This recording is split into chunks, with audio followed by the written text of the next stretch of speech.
Hey, what's going on, good people? It's Gardner Douglas, your Oyster Ninja. I'm here with a legend. And when I say legend, I mean a real life legend. Mr. Vincent Leggett is a author, is a lobbyist, I found out. Um, but we got historian, founder of the Blacks of the Chesapeake Foundation, all of the above. I can keep going. Do you want me to keep going? Or I guess I need to leave something for you to say. Um, Right. Mr. Vincent, how you feel?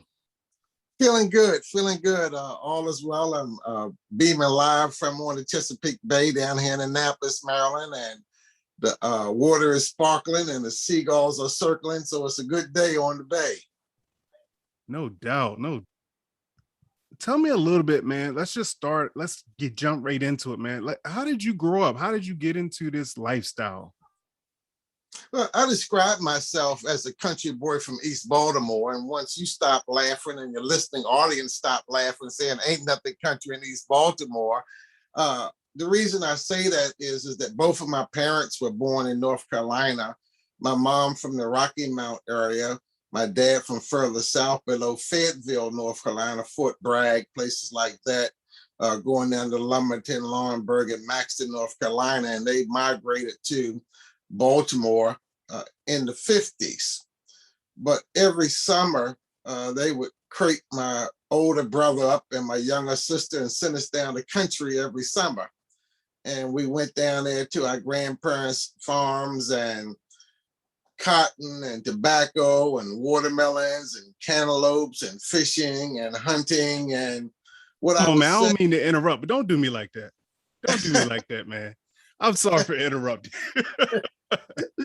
but what I will say is that provided a great respite from the grit and grind of East Baltimore, the asphalt and the concrete.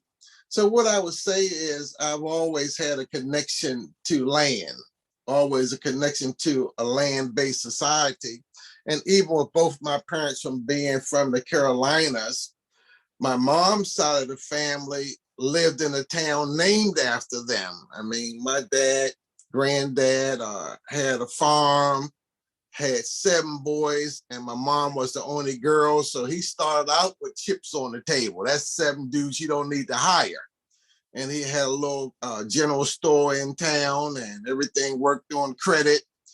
And they called him Kingfish, Mr. Arthur Smith. And when I went down to the country on my summer vacations, he had a straw hat with a green sun visor built into the bill. And he had one for me. So he was Big Kingfish and I was Little Kingfish. And he only had 2 rules, Gardner. One is when he's ready, be ready. The second rule is don't tell your grandmama where you've been. And I was able to do both.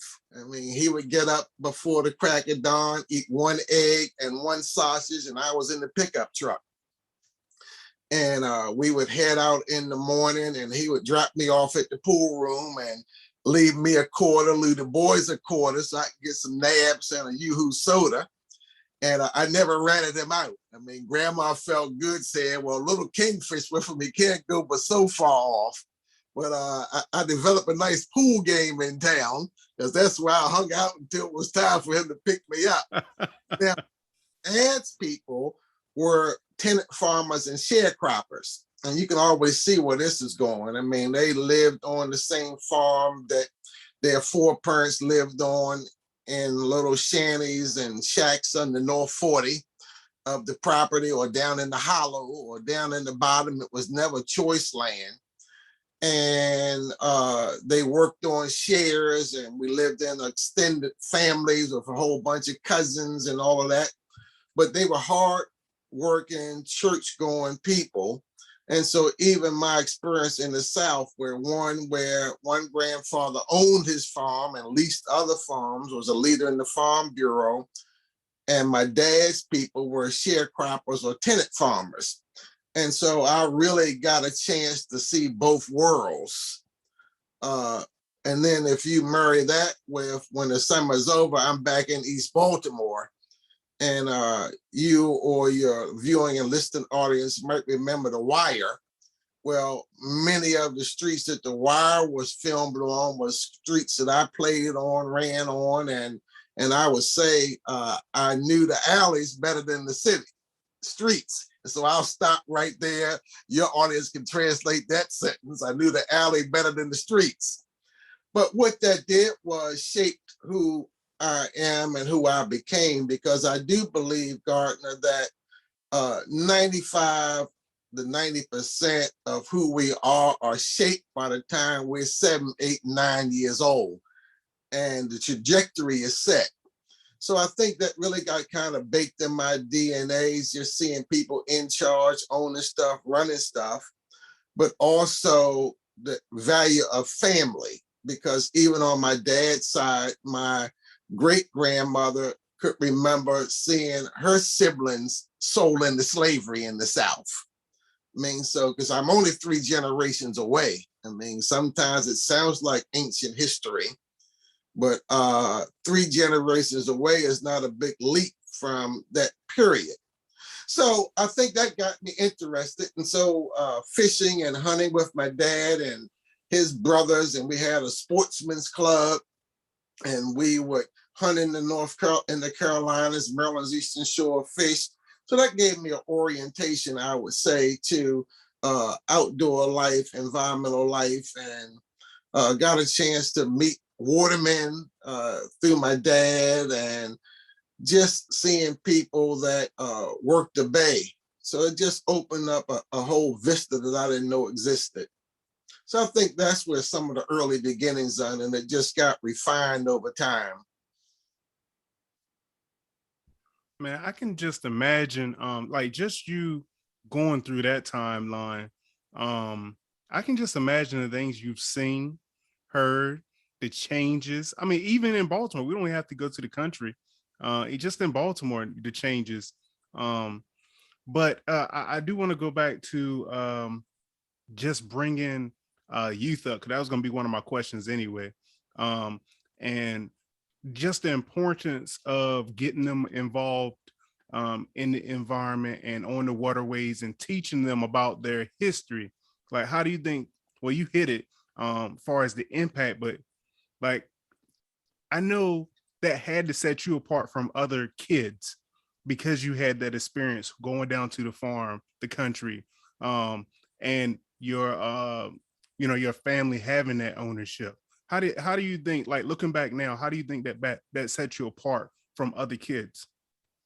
Well, I think one of the biggest things, and I'm glad you asked the question, because even I had an older brother. I'm 68, so I'm closer to 70 than 60, to give your viewing and listening audience some context. Born in 1953. And as a kid growing up in East Baltimore, near John Hopkins Hospital, the old Memorial Stadium, that my mom's folks and my dad's folks were leaders in the church. So we grew up in the church. And so whether it was playing baseball, football, hiking, or whatever, the games wouldn't start until the Leggett boys got out of church. So you can see, I'll use the word empowering, but plus we had access to cars and driver's license. So again, the games wouldn't start till the Leggett boys got out of church.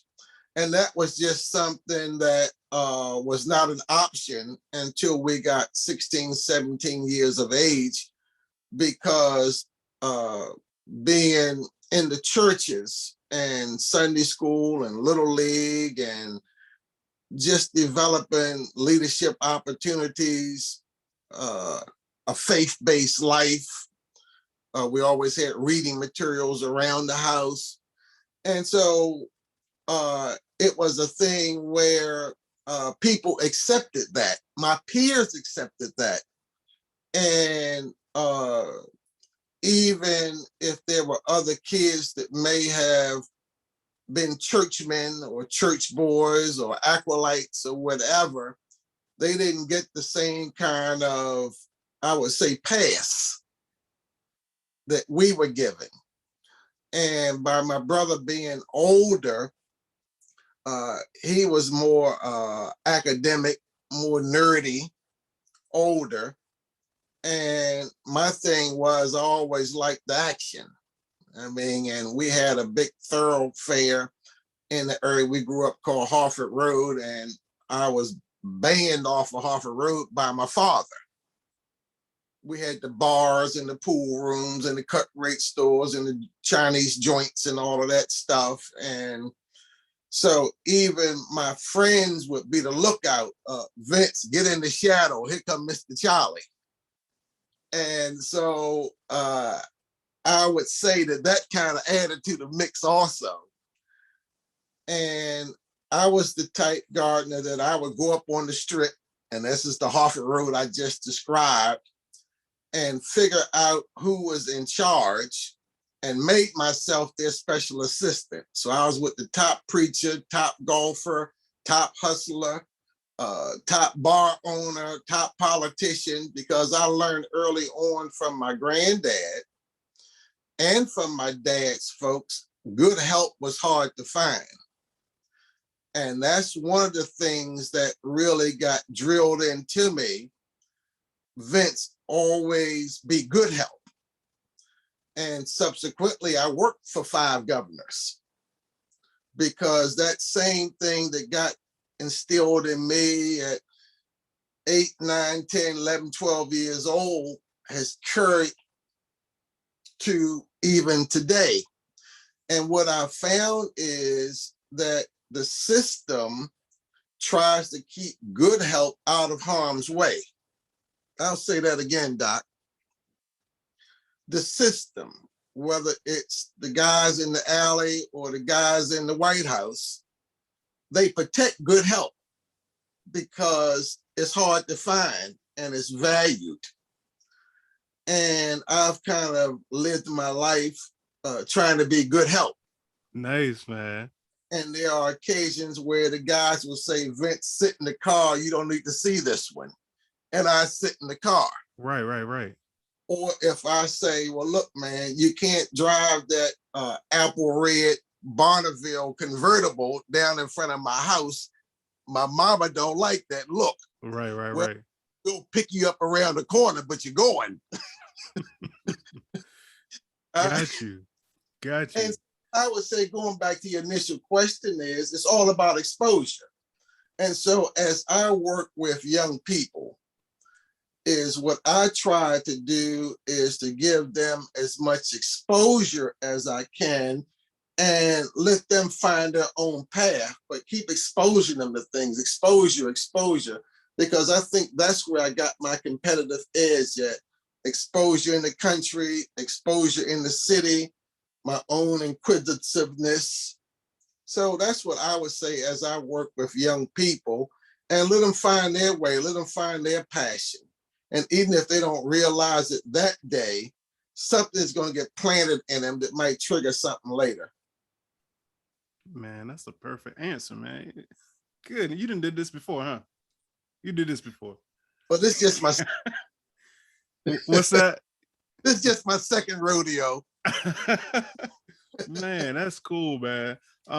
So how did you what came first, the books or the actual Black Turtle Chesapeake Foundation? Well, what happened is that underneath of being a historian and author and writer and all of that, the skill set underneath of all of that is I'm really one of the top planners in the DMV. Land use planning, politics with a small p. My dad was a labor leader. He was a neighborhood leader. My mom and dad were both trained in elementary education out of Fayetteville Teachers College, but my dad couldn't make money as a teacher back in the 40s and so forth. But my mom taught special education. And let me just stop there for a minute. That people that teach special education are gifted people. Very gifted people. Her students came before us. Her thing was, y'all really don't need nothing. So we're going down to Braga Gutman's and we're going to get some school kids, some clothes and some food and this and that. If there's anything left, I'll get y'all something. Well, for my brother and myself, it means get on the street and start working. At one time, I had 7 jobs. I mean, was just always hustling. And some of the jobs was on the books and some are off the books. But if I wanted nicer things, my dad was paying for fish heads. And if I wanted Converses or Jack Purcells, you had to make the difference up. If I asked my dad, do you have a quarter? He wanted to know what you want it for. And he's only going to give you one answer. If you say potato chips, you say, well, we got some corn curls in the back, eat them. So you had to have an answer or you wasn't going to get the quarter. We would go to the supermarket, you could get one item. And mine was Jack in the Box. The surprise came with it. My brother went with the Baby Ruth. So again, I think it's those kinds of things. So I think what had happened was I went to high school in Baltimore. I went to University of Maryland, Baltimore County. They call it UMBC. Thought I wanted to be a geography major because we had, growing up in the 50s, we lived in an integrated community in East Baltimore. And I think that made a difference. Integrated row house, they call them townhouses now, but they were shotgun row houses. But she gave me all of her National Geographics. And she introduced me to raisin bread. Never heard of the stuff before. My mom and myself would walk up to the bakery and buy day-old bread. When I started eating raisin bread, I really thought I was somebody. And National Geographics. I mean, she had them tied with string, years and years of National Geographics.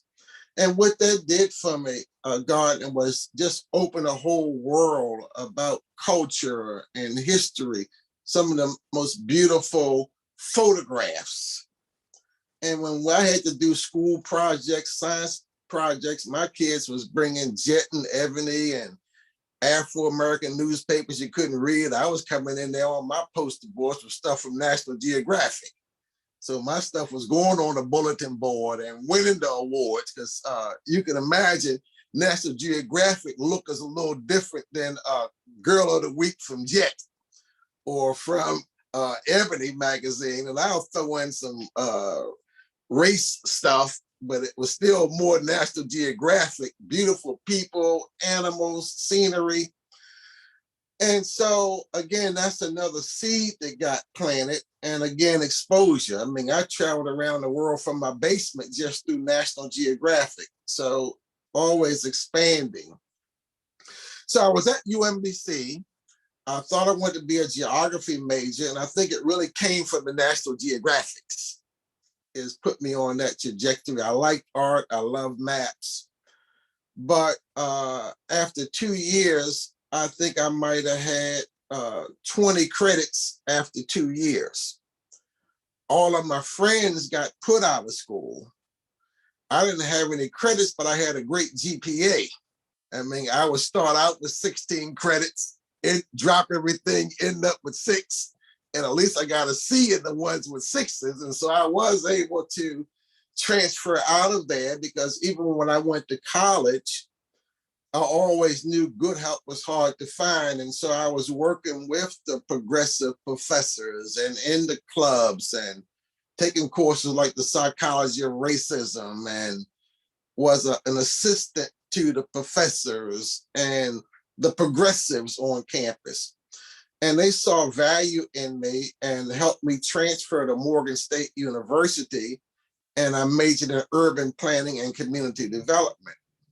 A professor, Dr. Homer Favor, had a 5-year Ford Foundation for $5 million in the 70s. He had more power at Morgan than the president. The 70s were for 5, and they set up the Center for Urban Affairs. And also, I made a decision that I didn't want to be an A student. I had other interests.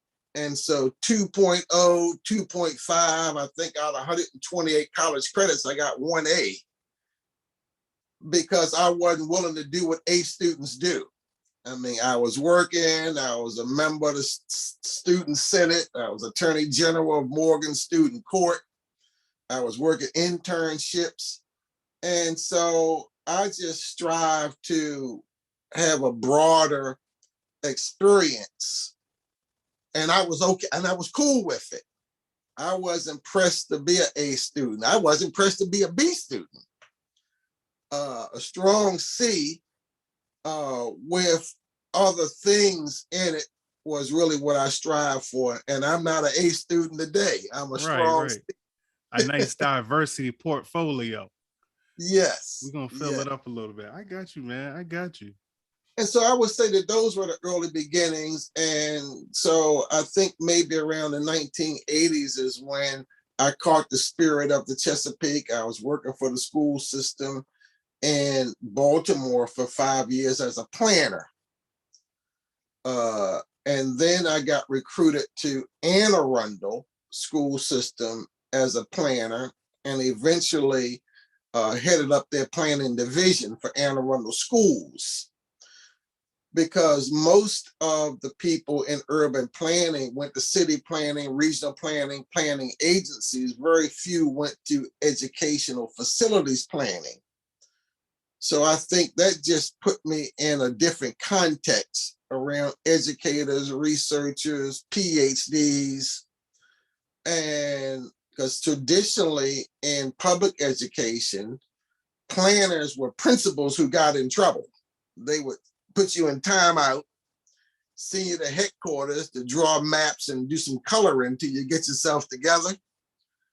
Was really what planners were until it became more professionalized. And I think it was right in that time that I moved to Annapolis, and people gave me a letter of introduction to Annapolis, to the state capitol. And so I think that's around the mid 80s is when this whole idea of Blacks of the Chesapeake came about, because rather than complaining about what school systems had or didn't have in terms of curriculum, we began to do research, write our own books, curriculum guides, doing documentary films, and 3 decades later, here we stand. Well, I got to say thank you, man. Because without that legwork, what will we have? I can honestly say that. I can say without that legwork, what will we have? Who would have wrote that book? Who would have told those stories? Who would I look to? Because I can't go to I can talk to my dad, but there's no generation before him. You know what I'm saying? Like I wasn't really aware of the history of the Chesapeake, or really Black history, period. My grandmother really didn't talk about it a lot. She just told us how much she worked, and that was it. But she didn't really go into the stories. So for me to read Blacks of the Chesapeake, or talk to you, or look at your post or anything like that, it gives me that I don't know. It gives me the knowledge, of course, but it also gives me that connection feeling. Like, this is what I keep pushing for.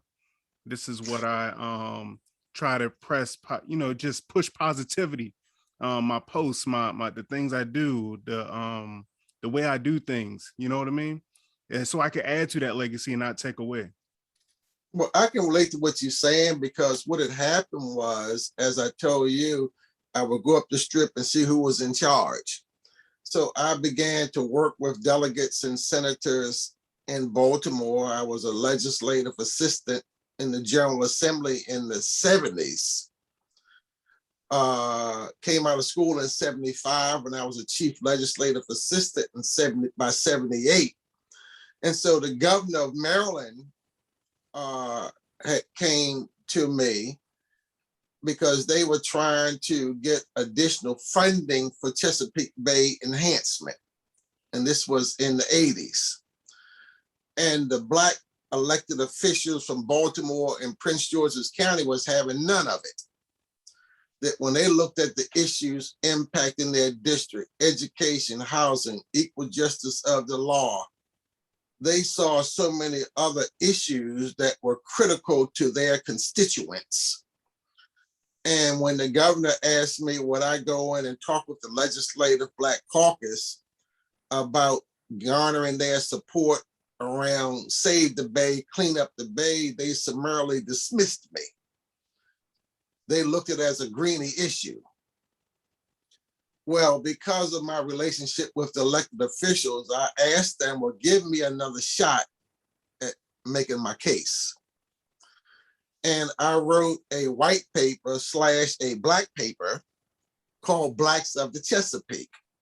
And I showed that African Americans worked at Bethlehem Steel, and that's a shipbuilding company. I don't know what you think they're doing in Blast Furnace 19, but that's Bethlehem Steel at Sparrows Point is a shipbuilding company. Domino Sugar imports products from around the globe. McCormick Spice, Longshoreman, Stevedores, the General Motors plant shipping parts in from around the world.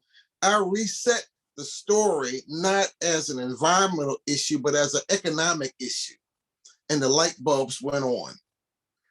Because save the bay for the bay's sake, or save the fish for the fish's sake, or save the trees for the trees' sake doesn't play on Martin Luther King Boulevard in DC, Baltimore, Philly, or New York.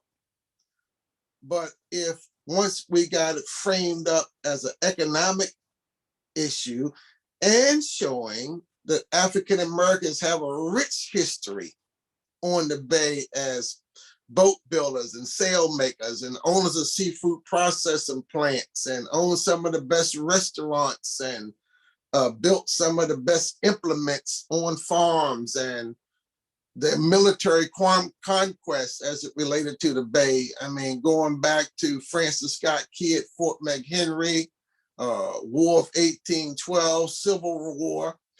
I mean, we were the backbone of the seafood and maritime industry, backbone of the agricultural industry. And so once I was able to marry the economic impact with the historical and the cultural impact, people said, come on in a little closer. And from that come on a little closer, I've been able to pivot from there to this day. So that's exactly one of the points I wanted to hit. And what it sounds like to me is you're bridging that gap. You know, you're looking for the common denominator. Common denominators are actually what the people with the power think is important, and you're bringing it in so it ties in all together. Well, he's exactly right. I mean, at one time I had a business card that said expediter. And after people stopped laughing at that, I mean, they didn't quite understand what an expediter is, but expediters walk between views. And again, this was a case where the governor wanted something, the legislative leaders wanted something, and they said, well, Vince, see if you can work it out. And if you get caught behind enemy lines, I didn't send you. I said, look, that's what I grew up in. Because God, I know when it go down, you ain't gonna cover it no way. So that didn't frighten me. You're gonna be hanging out there on your own. He went rogue. We didn't see him. We don't know why he was even over there talking to them people. But my thing was find a common square everybody can live on. And it's off the books. It's not formal. It's on the back of the boat, out rabbit hunting or wherever I need on the golf course. Right. And it wasn't around conference tables. And I think, again, so often as a kid, whether you're working with limited resource people or big house people, they always want to go somewhere you can't go. And again, that was another driver for me. And so if y'all going to the country club, I'm going. took some lessons, hung out with the golf pros in East Baltimore, fishing, hunting, had some academic credentials, if that's what you want to do. I mean, former school board president, and worked with governors and ran multi-million-dollar housing agencies. But what I've learned is only put up the sales that are required. I mean, nobody is running around full mass if they got any sense. Right. You really try to get decisions made at the lowest level you can. I mean, that's the art of politics. Get decisions made at the lowest level you can, not at the highest level. And that's what I do as a lobbyist. I don't even want to talk to members of Congress, senators, or delegates. I deal with staff people. We get a dozen boiled eggs and we sit around the conference room and we just eat boiled eggs and talk. So let's talk about Black to the Chesapeake Foundation, man. So what is Black to the Chesapeake Foundation? I would say overall, it is an educational organization. It stands on four pillars: education, historical, cultural, and environmental. And that's really what we stand on. And that's how we're divided and organized around those four pillars. All of it is education, but we work toward more informal education, because I have worked at community college, a couple of school districts, been school board president, and trying to infiltrate 9 to 3 education is like the Bermuda Triangle. Stuff go in the front door and nothing comes out the back door.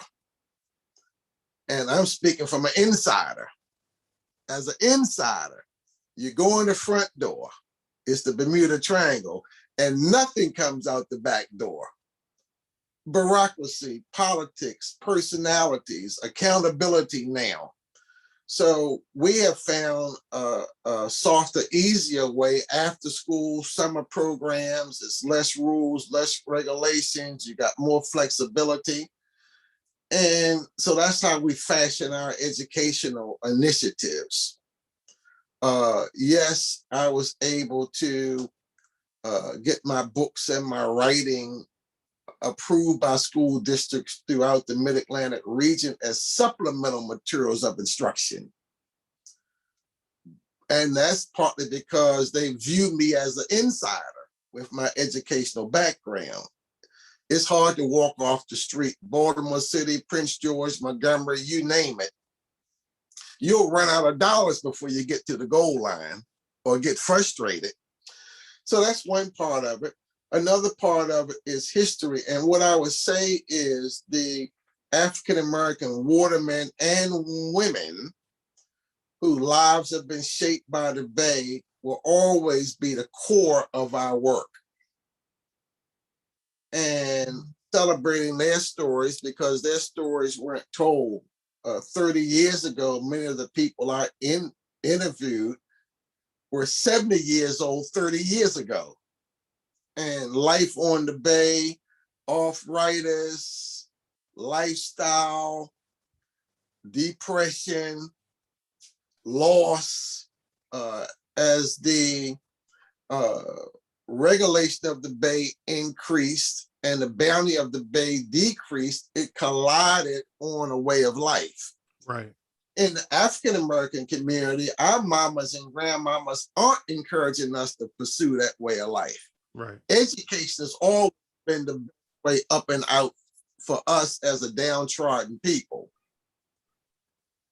And so we'll always tell that story and tell about the roles that women played as well. And I'm glad that I learned that lesson 30 years ago, where I was over in Bellevue, the Turner people, St. Michael's in that area, and they own seafood processing companies and those things. And I kind of showed up and started talking about how people lived in shanties and ABC, and Miss Helen Turner grabbed me by my jaws. This is the little soft meat in your jaw there, Gardner. drugged me across the oyster floor, pointed to a split level rancher up on the hill and said, "You sound like them people. Uh-oh. Uh-oh. You sound like them people." That's where I live. I pick, I shuck, I sent my kids to the best colleges this university have, and don't come in here with that mess. There you go. And then hug me. Love you, baby. Gave me some love because heretofore, no one had even stopped by to hear the backstory. Yeah. Nobody that looked like them that wanted to hear not only their successes, but their setbacks, their failures, and didn't jump out the car with a camera and a pad. We just kind of sat around a potbelly stove and ate the catch of the day and talked with hope for tomorrow. So again, as they call it in the old days, bedside manners and tableside manners. I mean, I grew up with bedside manners and tableside manners, and it makes a difference. So that's and we'll always stick with that as a part of who we are. But then the cultural is looking at the arts of it. I mean, what we try to do is, as an educator, is that some of us learn by touching, some learn by smelling, some learn by listening, some learn by reading, that a master teacher takes the students from where they are and have a toolkit of strategies to meet the young person where they are. My dad, as I told you, mom and dad was trained in elementary education. My dad became the number two or number three guy in masonry in Maryland and its jurisdictions. But the guys he worked with were guys at the steel plant, police officers, community people in his neighborhood that, as I look at it retrospectively, that he deemed had character, but not necessarily had the academics. And again, by him being trained in elementary education, teaching kindergartners, first graders, nobody above sixth grade, because that's as far as schooling went back then, and would just see how he worked with men and men that rose up, and they weren't the doctor, lawyer, and Indian chiefs. They were there, but I watched him and how he worked with people. And so those kind of things, again, we're just talking about nurturing an environment. And so what we've done with Blacks of Chesapeake, we have people who've done documentary story quilts, film. We do oral histories. If we can't find a photograph, I commission artists. Even the cover of my book, The Chesapeake Bay Through Ebony Eyes, this was a white guy that designed that book cover, but he's done over 60 other pieces for me. This guy was the kind that he lived in Annapolis, he moved to Baltimore, and he would walk around with two cats on a leash up on Lombard Street and Holland Street in the middle of the hood. And you don't bother anybody walking two cats on a leash. Not at all. Hey, Doc, it gotta be some easier targets out there. Right. But this guy worked in triple art pens. And so when people would buy race car kits or battleship kits, he would do all the diagramming that would fold up about the size of a 50-cent piece of a battleship. And so I went to his house one day in Baltimore, and I'm a doodler. And I was talking to him about Blacks of the Chesapeake. First thing he did was knock the pencil out of my hand. It ain't gonna be but one doodler around. You ain't right. You just talk because your flow, your doodling is throwing off my flow. You just talk. And I just explained to him about Blacks of the Chesapeake and what it meant to me and what I was trying to do. A week later, he called me up and said, Vince, come up. I want to show you something. And it's the cover to the book. I said, print it. That he translated what I was feeling, the spirit that I caught and what I was trying to articulate. And so when I do oral histories, and if it was an image that I didn't have, he would draw it for me. We've done documentary films and things. And so the point there, Gardner, is we all learn differently. And so I try to have Blacks of the Chesapeake like the Vegematic. I'm going to show you 36 ways to slice up a carrot. And you might connect with one of those methods. It might trigger something on you to lean in and say, hey, I can do that. Or give me your iteration, give me your version. And so I think that's another part of, because one of the things we're trying to do is move the Blacks of the Chesapeake from a personality-based organization, because I have a large personality. For 30 years, people have just heard Vince Leggett, Blacks of the Chesapeake. As I told you, I'm closer to 70 than 60, and that model is not sustainable. And so now I'm working with another set of smart people saying, well, what are the core values of Blacks of the Chesapeake? What are the core messages of Blacks of the Chesapeake so we can train the trainer? I might not be available, but we have people that's working out of the IBM book. Right. I got you. Blue, not any blue, IBM blue. And this is the workbook.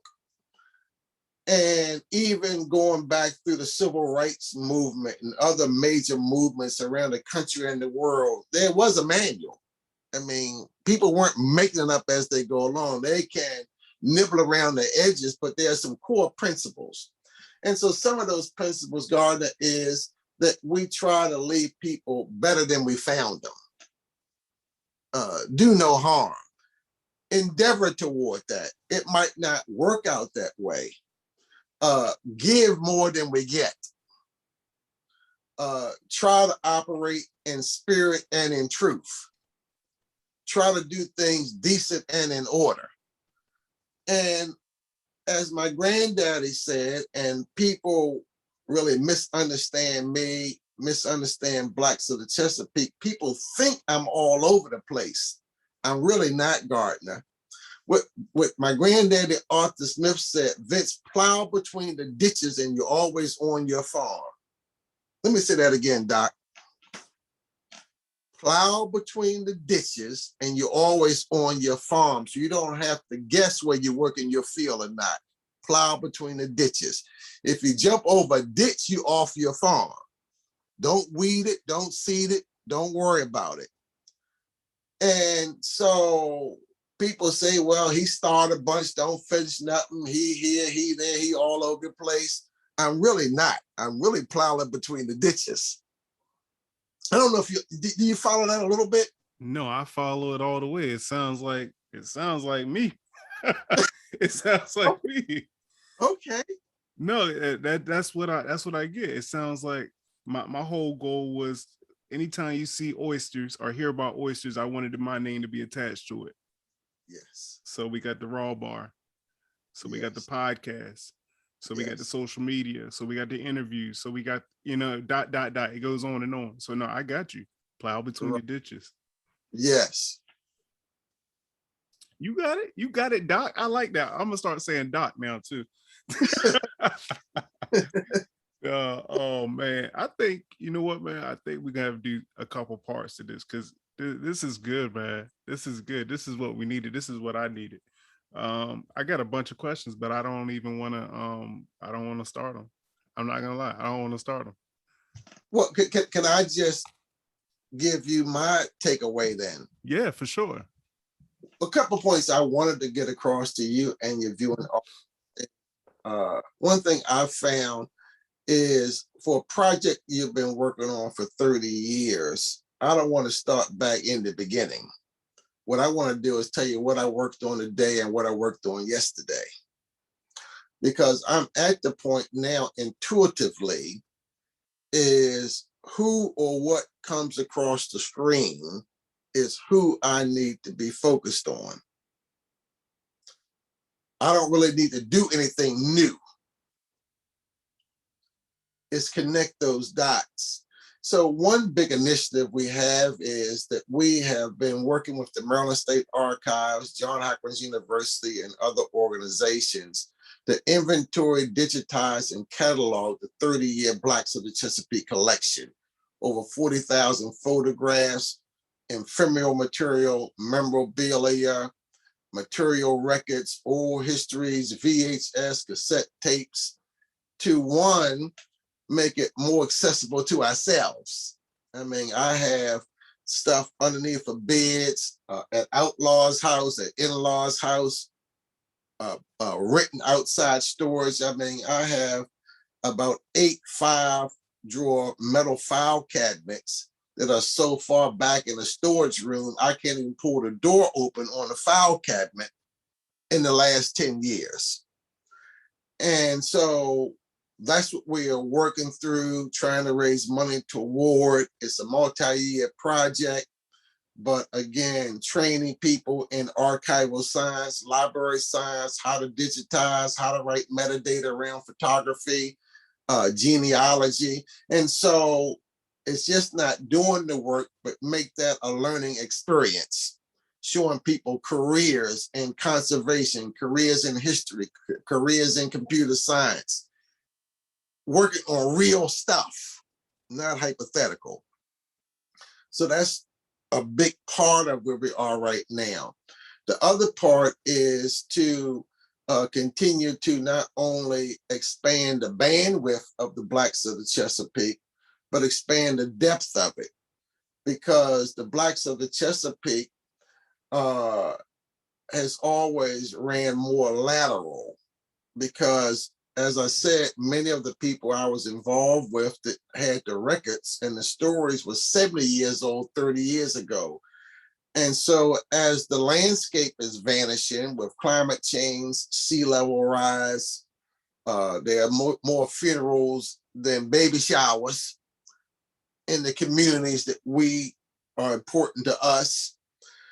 And so I never really took the time to do empire building. I was too busy rescuing artifacts, gleaning information from fragile people, rather than empire building with a whole bunch of overhead. Then you become a grant chaser and get off of the mother load, because I knew that I was sitting on the mother load. And so many people say, well, Vince, the grass is greener here. Why don't you do this? But all this over here and do that would have took me off mission, because for me, this body of work is ministry. It's a spiritual thing. It's people that have entrusted their story, their lives, their artifacts. I'm a steward and a caretaker. I'm a keeper of the trust. I'm a keeper of the charge. And I walk in that.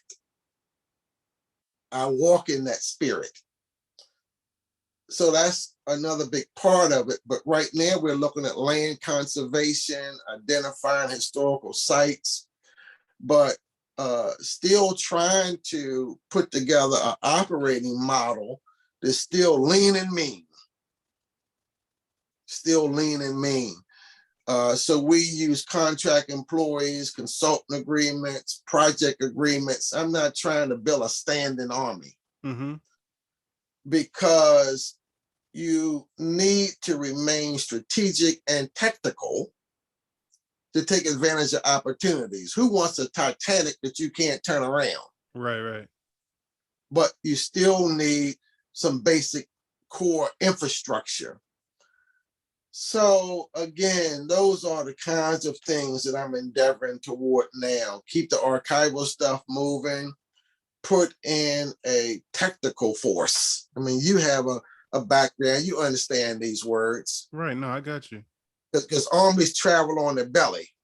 And as Margaret Mead said, and as a carpenter of old said, give him 5 or 6 committed people and he'll turn this whole thing around.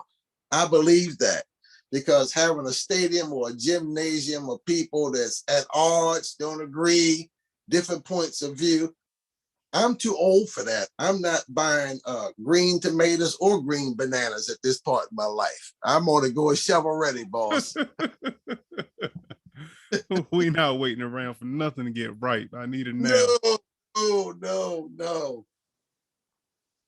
So, and that's what the last couple of days have been at for me, kind of pulling together infrastructure, keeping the archival things moving, because opportunities come in every day. We had Al Roker's office from New York down here working with me 3 weeks ago. They wanted to do a piece off of our platform called From the Bay to the Table. So I was coordinating crabbers and boats and restaurants, and I got interviews with NBC and CBS next week, because I look at the Blacks of the Chesapeake as an aircraft carrier that's been hidden in plain sight, sitting in the middle of the Chesapeake Bay. Stand by, we're getting ready to hit the switch. And an aircraft carrier is going to show up in the middle of this Chesapeake Bay called Blacks of the Chesapeake. Because even the Empire State Building or the Chrysler Building, the marvel of those buildings is what's under the ground. It ain't the steel and glass you see towering up above Manhattan or above the Chicago skyline. The infrastructure has been quietly built for 30 years around Blacks of the Chesapeake. So bringing up the glass and the steel or the people, that's the easy part of it, but the infrastructure is in place. So, and you and others to join in, and it's room on the ship. So I'm on the ship. I'm not even asked for a ticket or nothing like that. I'm on the ship. Sometimes you got to talk yourself on the boat. But I'll say this, man. Like I said, we're going to continue this conversation. But as of now, to the listeners, to the viewers, how can they help add fuel to this this trip, this boat? Like, how can just a normal person help out on this journey? Are you just looking for monetary? Are you looking for skills? How can a normal person help out? Well, I would call it the 3 T's. And again, that's part of the Blacks of the Chesapeake model: your time, your talent, and your treasure. I'll take all. Because so often people think, write you a check. I mean, you may have some assets in your portfolio that I'll be shortchanging myself taking the check. Let's talk it through. Your talent, your ideas, your time. And it's a big tent. It's a user-friendly tent. It's a platform that other people can achieve their dreams from. So it's just not my dream or the Blacks of the Chesapeake dream, but everybody needs infrastructure. Good help is still hard to find. Step out there, you'll find out. And that we have built trust in communities. So I think that's a big part of it. And again, you can Google Vince Leggett, Google Blacks of the Chesapeake. It'll lead you to websites and other things that we've been doing over the last 30 years to familiarize yourself. So again, the 3 T's, and that's part of that manual I was telling you about, Gardner, the Blacks of the Chesapeake blueprint. The 3 T's: your time, your talent, and your treasures. Bring them all to the storehouse, and let's watch what he can do with those. No doubt, man. No doubt, man. I appreciate you for taking time out of your busy day, moving things around on the schedule. I'm going to be honest, I can't wait till this next conversation. I can't wait. I look forward to it, and I learn from you. You're a treasure yourself. I pour into you, I sow into you, I lift you up everywhere I go. I appreciate it. You just do a great work. And again, I can learn from you. I do learn from you. And I think that it's reciprocity, is reciprocal. We can pour into each other. And so I'm an all-in kind of guy, and I just look forward to working with you and helping you reach your goals and your objectives as well. Until the next time, man. We're not gonna wait that long. This this Okay. this this this is gonna be good. Thank you, sir. Thank you.